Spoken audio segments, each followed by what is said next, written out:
Hi everyone, this is Julia from the Motivation Club TV, connecting people to help people from all around the world. Today we are discussing the topic of suicide, suicide awareness and suicide prevention.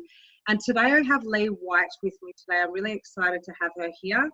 Leigh is an expert storyteller, author and speaker, and she's a transformational coach for women.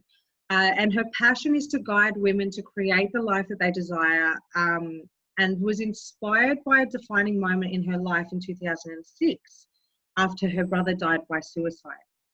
So Leigh herself has navigated the grief journey herself and has had a deep sense of wanting to do something to prevent this kind of death from further happening in society, and went on to co-found the registered harm prevention charity Wings of Hope.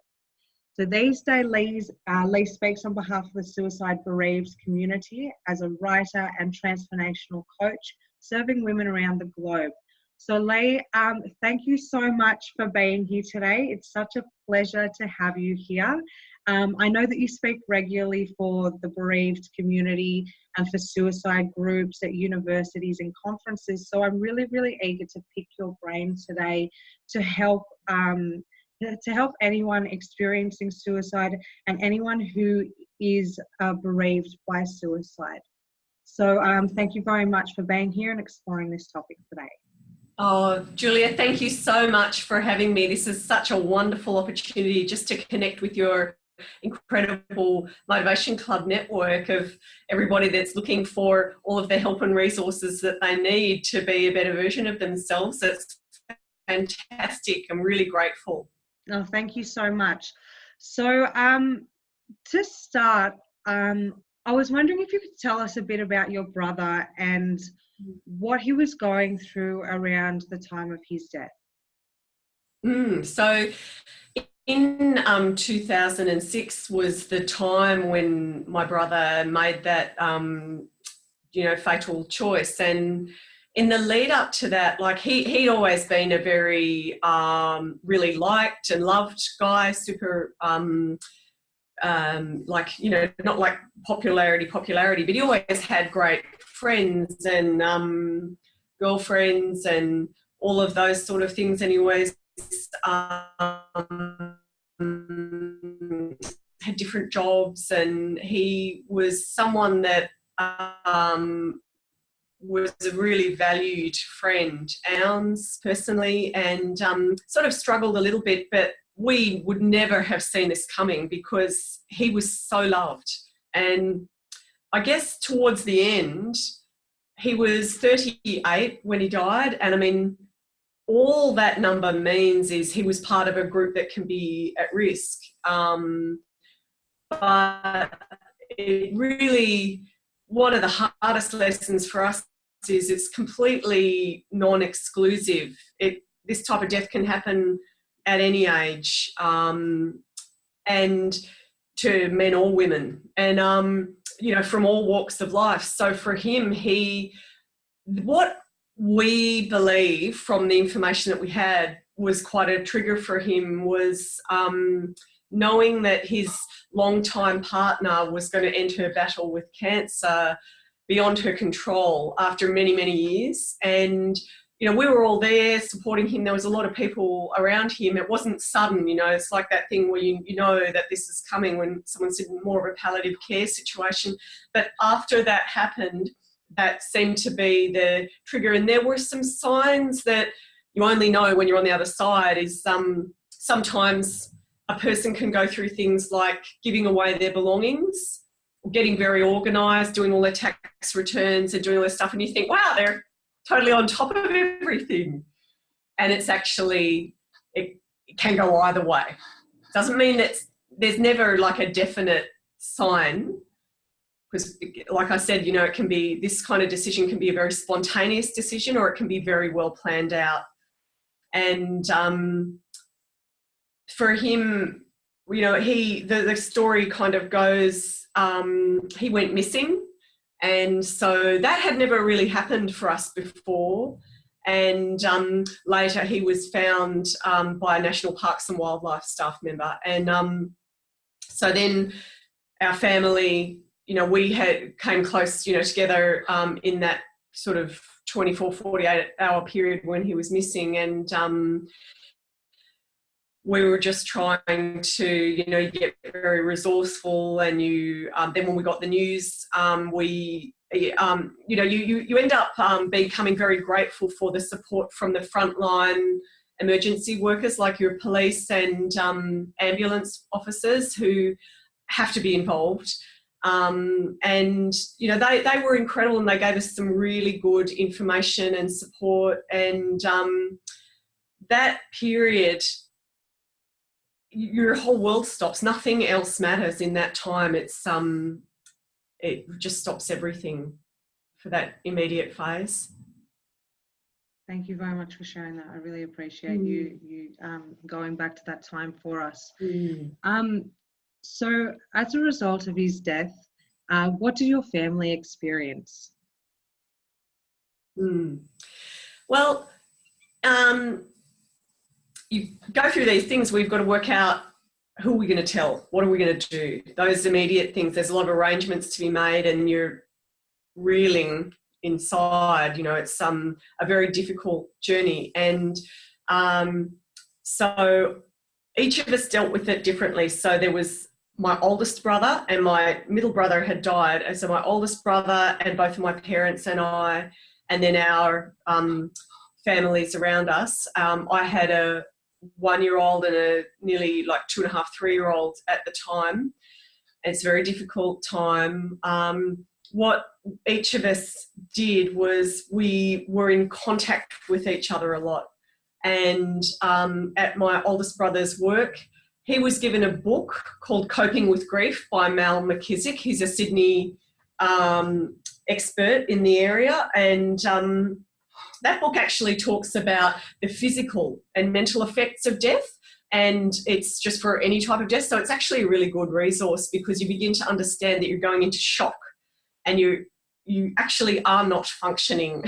And I went into a type of, it's a bit like a post-traumatic stress situation where I didn't want to be left alone with my young children. And I've never really spoken about this before to groups or anything, but I think it's important to know that, you know, your behaviour can change and you can feel very, very shaken up, and that is really normal because it's such a big shock and you miss them so much. And so for my parents, they did different things. Like I sought counselling in a formal sense, and I spoke to people. Like, you choose a really small group of people that you're going to listen to, because who the heck can understand this type of situation?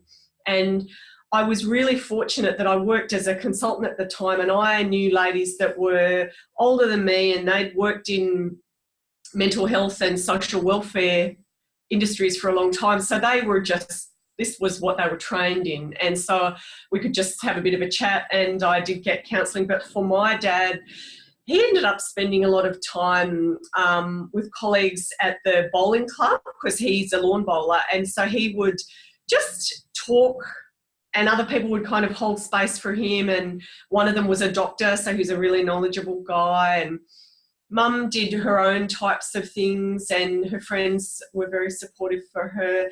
And what ended up happening is I checked out a couple of different types of counselling resources, and, you know, they were okay. But then I found one that was called Bereaved by Suicide.com, and the lady that ran that was Dr. Diana Sands in Sydney. And she ended up giving me the greatest sense of hope, because she'd been working in this area for over 2 decades and she was completely normal. And for me, I needed to meet someone like that at that time, because I felt like a freak. I didn't know anyone that had lost someone by suicide.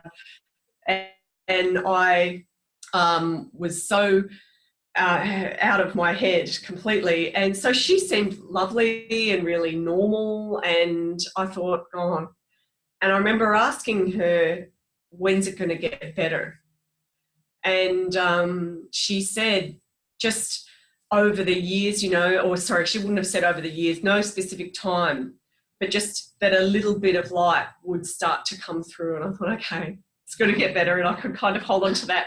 And what she was starting not that long after, probably it was 6 months after the death, but, you know, you just keep going. And she was starting a program that was her ongoing program. She did 2 or 3 a year for people bereaved by suicide. And there I met about 10 other people, and my brother and I attended together.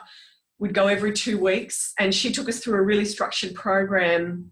And there's information on her website, bereavedbysuicide.com or .com.au, I'm not sure, about what her work and what she does. And so we ended up navigating this whole grief experience together, and all of us had lost different people, mothers, fathers, brothers, sisters, husbands, all sorts of different types of people. Some had lost them 20 years ago, and some of us had lost them that year. And so it was so valuable to be with people that understood. And I found it was really them that I could be who I am with. And the rest of the time I was just moving through mud, and it was really hard. And the good news is you do get through it, and you do get out the other side. And while we were doing that program, I made new friends, and I kind of went through this thing where in the beginning, I wouldn't say I was depressed, but you're so low in energy and low in motivation that you feel like you can't get out of bed. You just don't know what life is going to bring you next. And that's tough. But through that program, by the end, we were completely different. And I think we had about 12 meetings or so, maybe it was 6 months, I can't remember. But we knew that we wanted to do something for other people. We wanted to pay it forward. So we founded our own charity. And I can remember a couple of days after my brother Vernon had died, I wanted to do something. I was really driven to do something to help other people. And I remember asking for advice from a financial advisor about how do you set these foundations and things up. He was like, oh, forget it, it's too hard, blah, blah, blah. And like that might have been good advice because I probably wasn't able to do it alone. But through what the universe brought me, this amazing community of people in the same journey, me plus 4 women set up Wings of Hope. And it wasn't an easy journey, but it was incredibly fulfilling because now, 10 or 11 years later, Wings of Hope still is running, and Wings of Hope is a registered harm prevention charity working in that area of mental health. And we call it Postvention, which is a bit of the opposite of prevention. So Postvention is about the people that are left behind. And people that are left behind can be at risk. It's sort of like if you had not experienced suicide before, your eyes are opened that people do this. And it's not just the rock stars that you read about or politicians or whatever. It happens at all levels of the community. And so Postvention is another form of prevention. And Wings of Hope is an online community, and we do hold community events for people bereaved by suicide. And there's actually a bit of an acronym in the name. So WINGS stands for We Inspire New Growth After Suicide Loss, because that's what that program that we took was all about, was kind of taking us on a healing journey. And to believe that you can ever be healed from suicide loss is very hard to believe, but it's absolutely possible if you are open to taking on that work. And I guess what the healing really means is that intensity of that type of loss decreases a lot, and it just finds a place within you. Awesome. Thank you so much for sharing. I know you mentioned counselling as a means of overcoming your brother's death, and also going as far as to set up Wings of Hope as well as a means for you to help with your grieving and your loss. How else what else helped you to overcome it? Yeah. Well, so much. I did so many different things. So lots of people don't really relate to the idea of going to counselling or anything like that. And let me tell you, counselling sessions aren't fun, definitely, but they're worth it if you want to do that. But other people do things like taking up walking at the beach or walking in the bush. And at Wings of Hope, we actually have a Victorian ambassador, and he is amazing. He lost his father about 25 years ago. His name's Tim Dare. And Tim was very young when his father died, and it was the kind of journey where everybody swept it under the carpet or nobody talked about it, and it was extremely difficult. And what has happened in Tim's journey is he's taken up running, and it's even got to the point where he's done longer runs, ultra marathons, got other people involved in running, and it has been incredibly empowering for him. And in the Wings of Hope community, we did that too. It must have only been a couple of years into the charity having been founded. We needed to raise money. We have a national project, which I'll tell you about a bit later. We needed money for this project. So we all entered. I think we did the city to all of us that, had not really done a lot of running before, got right into it, and it was so powerful because, again, you're going from someone who's got no energy to spending more time in that awareness of your body and getting those feel-good hormones of running. So exercise and a goal that was achievable became something that was really, really valuable. Now, for me, that was probably about 3 years after the actual death. So it's not like I did that the next week, and having young children and all that stuff, you've got to do these things when it's the right time for you. But I know other people that get quite into art. Lots of people write quite a lot, and anything that manages to take you out of the day-to-day troubles that we have. And another piece of good advice that was helpful to me was from someone that I think she had a family member with a mental illness, and she was quite knowledgeable on the topic. And she said to me, a little bit of work is good. So it's sort of like when you're coping with the trauma, doing a little bit of work is good for you because it gives you a distraction and something purposeful. And so it doesn't mean throw yourself madly into work, which is also not a great idea because you'd be avoiding the reality of what you're experiencing. There's different ways to kind of dip in and out of the emotions that you're experiencing. But that thing of this whole journey of coping with grief and trying to find ways to grow as a person who you are through the grief journey is very interesting because my brother had always said to me, my late brother Vernon had always said, you've got to do less and stress less. And I had been probably working towards things in my life that weren't my biggest passions.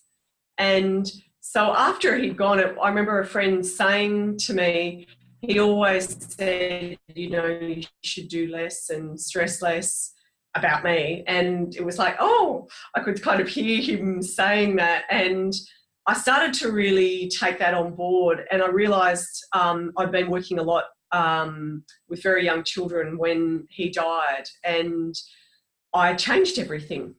And I started trying different things that would bring me more into the present moment of my life. And over the years and the different journeys that I've taken and things I've done that help me to work through the different emotions and thoughts and feelings around this change in life and this death, I've ended up becoming, I feel like I've gone right back to where I was before you get shaped by different influences in the community. And so that's where knowing that I wanted to do something to help people grieve by suicide, that was really important to me. And I mean, if things had gone differently, I could have easily gone into social working or something like that when I was leaving school. I know that helping people means a lot to me. And in this instance where you don't want them to experience suicide at all, or you don't want them to experience suicide loss alone, is something that I feel very fulfilled by. And then coming into becoming a transformational coach has been incredibly valuable and is absolutely my focus and my mission nowadays, because when you've gone through a big transformation journey yourself, you know how it can save your life yourself. You know, it's such a massive life-changing experience, and you want to give that to other people. Yeah, I was going to ask, why transformational coaching? Of all of the things that you could have chose, why transformational coaching? Because when the thing with the type of transformational coaching I offer is people often get to a point where they feel a bit stuck and they don't realise that they can change their situation. They feel like they've got to fit in and conform, and they don't feel like they've got any control over what they're experiencing. And I've been there, absolutely. And so through me working with clients to identify what those blocks are, and they might have limiting beliefs, or they might be just allowing things into their life that firstly bring them down or wear them out, or they may not have healthy boundaries, that, you know, they could even just be hanging out with people or doing a job that really brings them down and doesn't respect who they are. And so when we've identified that block, then we'll work on clearing that block, and then any other blocks, because there may be more than one, and start to really connect into their own authentic self a bit more. And I work in a number of different ways, including using some energy healing tools and a lot of things that have been incredibly powerful for me, because we have so much potential within ourselves, and it's just vital to learn how to use that. Yeah, that's very true. That is very, very true. I want to take a step back a moment. Through that journey of grief, yes, what did you learn from you know, your brother's passing and what you experienced afterwards? I learned that there was more to life than what I thought there was. I had looked outside of myself for a lot of forms of fulfillment or happiness and all of that type of stuff. And through connecting back into my late brother's wisdom and through what I was able to create out of that loss, I could see how when we are able to direct our energies into something that's positive, it's totally limitless. You know, we're capable of so much more, and you can overcome things like feeling very depressed and feeling hopelessness. You can overcome those really dead-end low emotions. And when you're somebody that is in that hopeless emotion or situation, it's very hard to believe that. It's really hard that things are ever going to change for the better.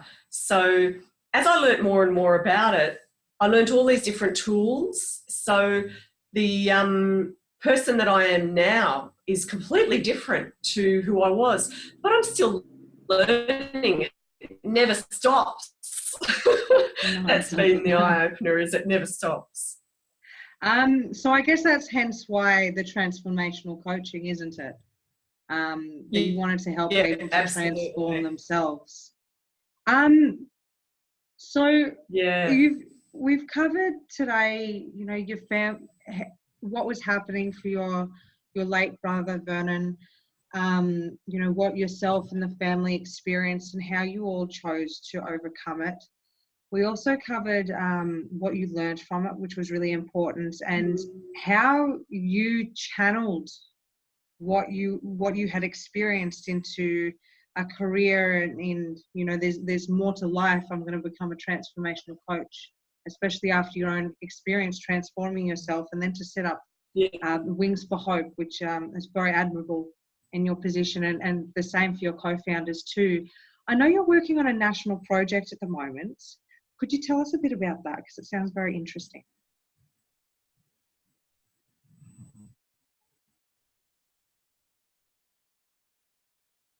Oh, I would love to. It's just, honestly, sometimes you could not have wished for things to fall into place like they do. So our group met Anna Sands, and, you know, she guided us all. And many years before that, she had recorded a lot of footage of young children that had lost their fathers by suicide, doing a project with her. And it was a creative project where they did drawings and they made gardens and they did a lot of things that helped them at a therapeutic level.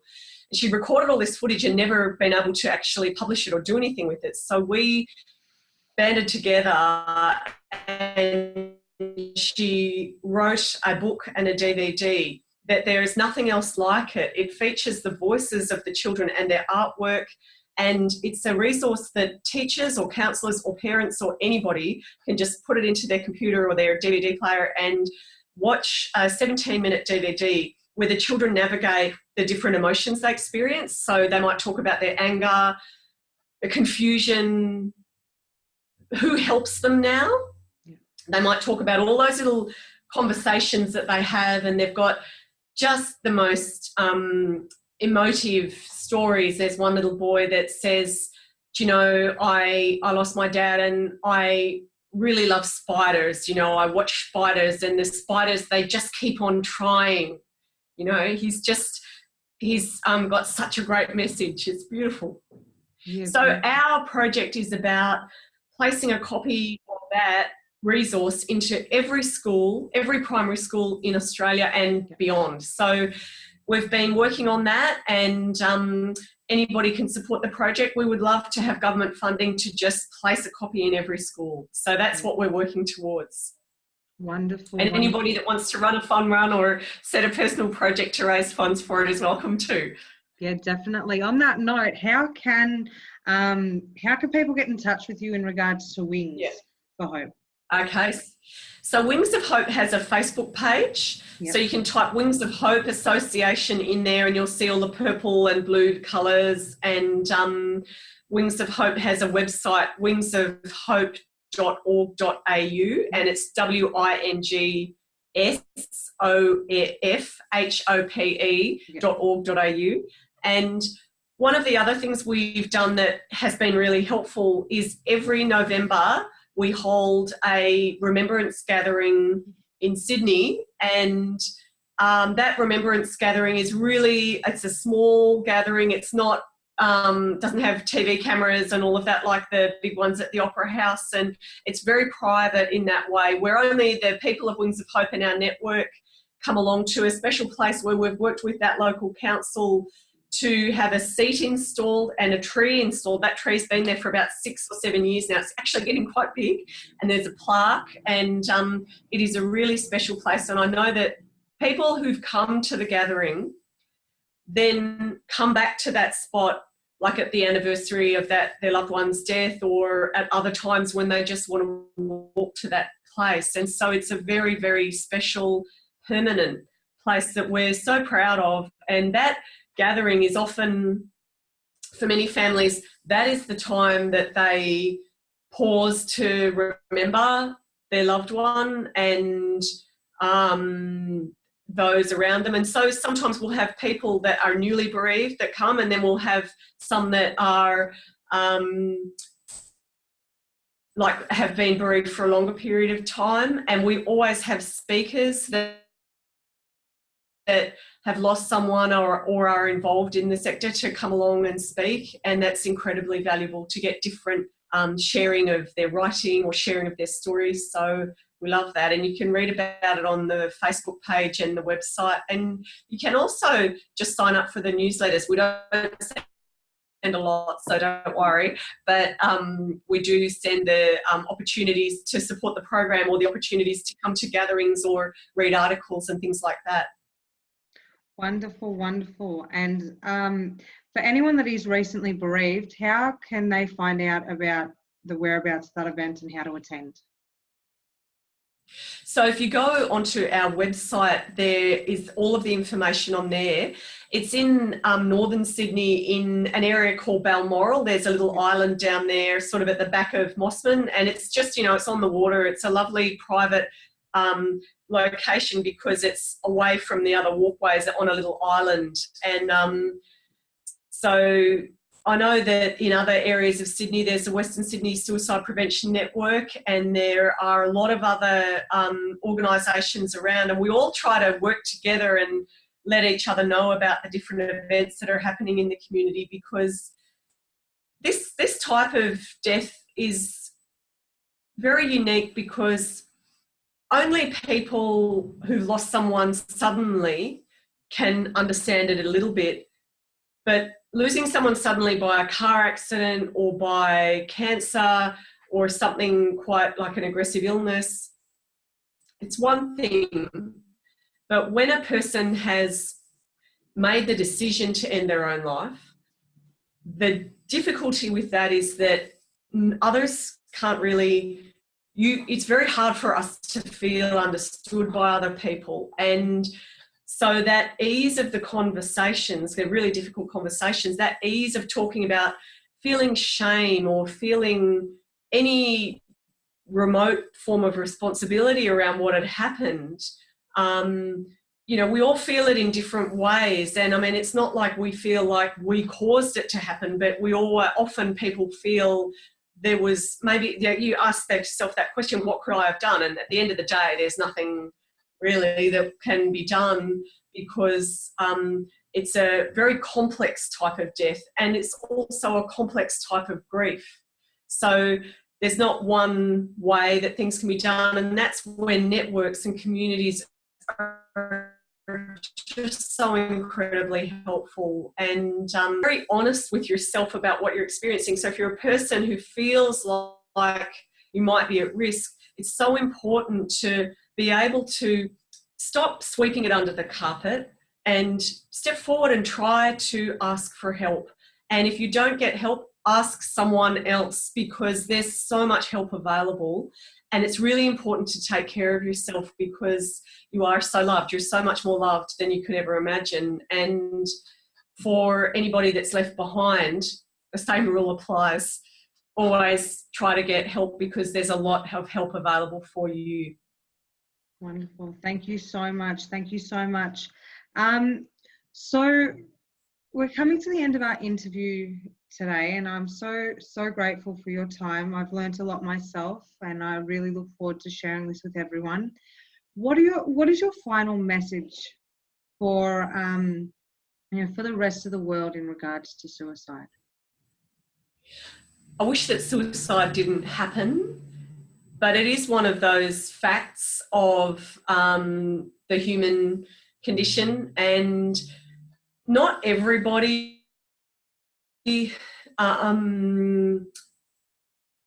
not everybody's able to connect into the help that they need at the right time. But it's so important for us to be asking people who don't look like they're doing okay, just asking them how they're doing, and do not expect to be giving them advice. Just expect yourself to be somebody that listens. So when you say to someone, hey, you know, you okay, is something up, all you're doing is receiving information. You don't need to be feeling the pressure to know what to do next. And the first place that a person can go is, you know, to a doctor or somebody that has a lot of experience in that area. But community now, I guess the main message is to not think that asking once is going to be where the conversation ends. It's more about us all being aware of each other's well-being and keeping each other safe, just by being open to listening, really, asking and listening. Thank you so much. It's very important to listen and to know that it's a continuing conversation, always to support that person. So thank you very much, Leigh, for your time today. I really do appreciate it. And thank you to all of our listeners today. Anyone that's interested in touching base with Leigh and getting in touch with Wings of Hope, All of the links will be provided up above or below wherever you're watching this video. And I encourage you to touch base, because it is, as Leigh said, it is the support network that you have that's going to get you through the hardest times of your life. So thank you again, Leigh. Thank you very much for your time today. And I'm really looking forward to... Thank you so much. My absolute pleasure. Oh, Julia, it's an amazing thing you're doing with the Motivation Club. I just can't believe you've got such a wonderful network of people, and they must just get so lifted up by you and all that you do for them. Oh, thank you. You're a darling. Thank you so much, Leigh. And thank you to everyone watching this. Share it with your friends, share it with your family. The more the merrier, and we're all here to support each other through it. Okay, and that's it from the Motivation Club TV today. Have a wonderful day, guys. Bye. Bye.